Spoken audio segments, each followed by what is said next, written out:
Bonjour Philippe de Villiers. Bonjour Pascal. La mort d'un pape, pour le catholique que vous êtes, pour le catholique que nous sommes, est toujours un événement extrêmement important. Est-ce que vous êtes à l'heure actuelle dans la tristesse ou dans l'analyse? Les deux.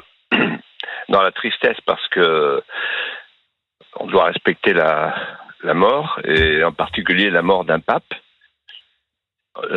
Ensuite parce que la mort d'un pape, c'est la fin d'une époque, c'est la fin d'une période, c'est la fin d'un cycle, comme le disait Bernard Lecomte à l'instant.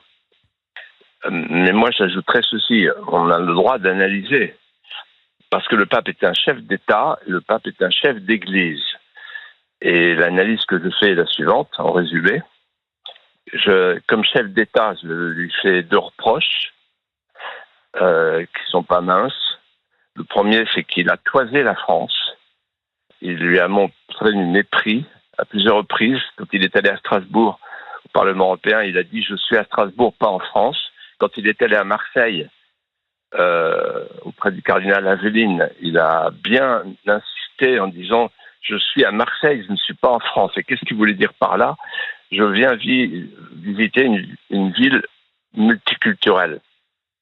Et ensuite, toujours comme chef d'État, il voyait d'un bon œil l'islamisation de l'Europe.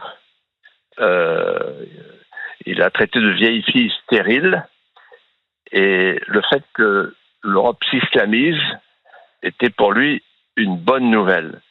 Alors oui, pour le Sud, mais si on doit lâcher le Nord, on lâche sa propre ombre. Et comme chef d'Église, là encore, je lui fais deux reproches. Le premier, c'est d'avoir poursuivi, persécuté les chrétiens de la tradition, ceux de l'église de notre enfance, la petite église de Bretignolles, la petite église de Boulogne, c'est-à-dire un rite, une tradition, une liturgie que je viens de retrouver là pendant 2 jours à Fontcombault, et qui faisait la grandeur de l'église au sens de la phrase de Saint-Exupéry « Ah, faites pleuvoir sur le monde quelque chose comme un chant grégorien ».